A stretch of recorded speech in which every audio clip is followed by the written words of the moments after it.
গাছে গাছে থোকায় থোকায় ধরে আছে আঙুর। গাছের ওপর থেকে শুরু করে নিচ পর্যন্ত কোথাও যেন ফাঁকা জায়গা নেই। গাছের থেকেও যেন আঙুরের সংখ্যাই বেশি। সবুজ রঙের এই আঙুরের সাইজও বেশ বড়। এমন বিপুল ফল দেখে মনে হতে পারে এটি হয়তো চায়না কিংবা ইতালির কোনো একটি দেশের আঙুর বাগান। তবে অবাক করার মতো ঘটনা, এই বিশাল ফলের আঙুরের বাগানটি গড়ে উঠেছে ঝিনাইদহে জেলার কুমারবাড়িয়া ইউনিয়নের নাগরবাথান গ্রামের 3 বন্ধু গড়ে তুলেছে এই বাগানটি। পড়াশোনা শেষ করে চাকরির পেছনে না ছুটে নিজে কিছু করার তাগিদ থেকেই আলামিন, ফিরোজ ও আনাস নামে 3 বন্ধু মিলে গত 11 মাসে এই বাগানটি করার উদ্যোগ নেন। 2 বিঘা জমির উপরে করা এই বাগানটিতে রয়েছে বাইকুনুর, ভ্যালেজ, মার্সেল ফোর্স, ব্ল্যাক ম্যাজিক, একুলো সহ বেশ কিছু জগতের 408টি আঙুর গাছ। উদ্যোক্তারা জানান 2 বিঘা জমিতে এখন পর্যন্ত খরচ হয়েছে 5 লক্ষ টাকা। যে ফলন হয়েছে তাতে তারা 10 থেকে 12 লক্ষ টাকা বিক্রির আশা করছেন, যাতে করে প্রথম বছরেই খরচ উঠে লাভের মুখ দেখবেন বলছেন এই তরুণ কৃষি উদ্যোক্তারা। পড়ালেখা শেষ করার পর অনেকেই চাকরির দিকে ঝোঁকে, কিন্তু আমার সিদ্ধান্তটা ছিল অন্যরকম, যে চাকরিতে গেলে আমার একটা ফিক্সড একটা স্যালারি থাকতো এবং আমার নিজ স্বাধীনতা কখনোই পেতাম না। যার কারণে আমি একটা সিদ্ধান্ত নিই, আমি সহ আমার ছোট ভাই আছে, সাথে একটা ছেলেও আছে, ও আমার ভাই হয়, আমরা 3 জন আর কি একটা সিদ্ধান্ত নিই যে দেখে বাংলাদেশে চাকরি করে কি হবে, চাকরিতে 8 ঘন্টা খাটতে হয়, পরিশ্রম 8 ঘন্টা থেকে 10 ঘন্টা আমার সময় ব্যয় করা লাগে। তো আমি সেই ব্যয়টা যদি আমরা ওইখানে না করে, যে বাংলাদেশে বিভিন্ন প্রকার ফলের চাষ হচ্ছে যেগুলো থেকে অনেকেই সফল, বেশিরভাগই সফল, আমি অনেক জায়গায় এই সিদ্ধান্ত থেকে আমরা চিন্তা ভাবনা নিলাম যে চলো আমরা তাহলে ঘুরতে যাই, ঘুরে দেখে আসি, আশপাশে দেখি কার কার বাগান আছে, কি কি বাগান করছে। অনেক রকমই বাগান দেখছি। 11 মাস আমার বয়স, গাছের বয়স ফুল 11 মাস হয়নি, 11 মাস রানিং।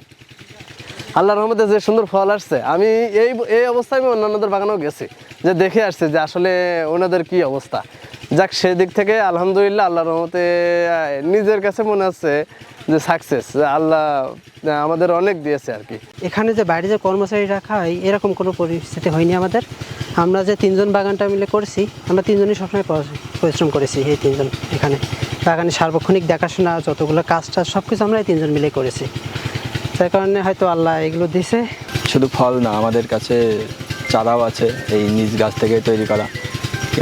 এই গাছগুলো অনেকে পরিচর্যা সম্পর্কে বলতে চায় না, আমরা যেখান থেকে চারা নিচ্ছি এটা আমাদের জানায়নি, বোঝায়নি কিছু। তো আমরা বাইরের দেশ থেকে আর কি এগুলা ইউটিউবে অনেক ভিডিও দেখি, নিজ পরিচর্যার মাধ্যমে এগুলো আর কি করা। তো এখন আমরা অন্যদের বাগানের থেকে আমাদের বাগানে দ্বিগুণ ফলন আশা করছি আর কি, পাচ্ছি। এই বাগানটি দেখতে দূর দূরান্ত থেকে দর্শনার্থী আসছেন। দেশের মাটিতে এমন আঙুরের ফলন দেখে অবাক হচ্ছেন তারা। এই আমাদের এখানে যে এইরকম চাষ হবে, এইরকম চাষ হবে, এইরকম গাছ হবে, আমরা তো কখনো আমরা কল্পনাও করিনি। এরকম আঙুর ধরবে আমরা কল্পনাও করিনি। যাক, আল্লাহর রহমতে, আশিকুর রহমতে খুবই ভালো হয়েছে। একজনের দেখে 5 জনও করবে আর কি। যে আমরা মনে করি আমার ভাইস্তারা পাগল হয়ে গিয়েছে, যে পাগলে এখন যে কুড়েছিতে ফাটি ফেলে দিয়েছে, এতে দেখে তো সবাই অবাক লেগে যাচ্ছে যে এরা কি করেছে, এরা এত সুন্দর চাষ করেছে, এত কত লোক দেখতে আসছে, আমরা দেখতে আসছি। আমরা প্রথম অবস্থায় মনে করি আমার ভাইস্তারা সব পুরোটাই পাগল হয়ে গিয়েছে। আমরা তো প্রথমে বুঝতে পারি না যে এই চাষটা কেমন হবে। তা অনেক দিন পরে যখন ফল আসছে, ফল আসার পরে আমরা বুঝতে পারলাম যে আসলে খুবই সুন্দর একটা ক্ষেত, আর এত সুন্দর ইনশাল্লাহ ফলন হয়েছে। আর সুস্বাদু কেমন আপনারা এসে দেখেন, দেখে খেয়ে যান, খুবই সুন্দর। এদিকে এই তরুণ কৃষি উদ্যোক্তাদের সব ধরনের পরামর্শ ও কারিগরি সহযোগিতার আশ্বাস দিয়েছেন এই কৃষি কর্মকর্তা।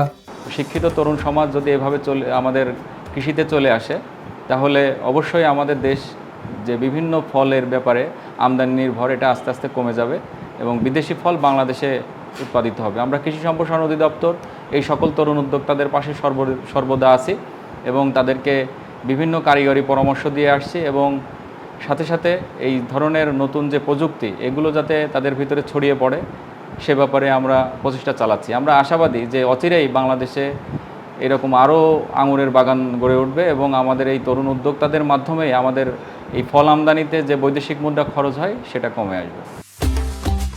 তরুণরা যদি এভাবে কৃষিতে এগিয়ে আসে তাহলে আগামীতে যেমন বেকারত্ব কমবে, অন্যদিকে শিক্ষিত যুবকের হাত ধরে সমৃদ্ধ হবে বাংলার কৃষি, এমনটাই মনে করছেন সচেতন মহল।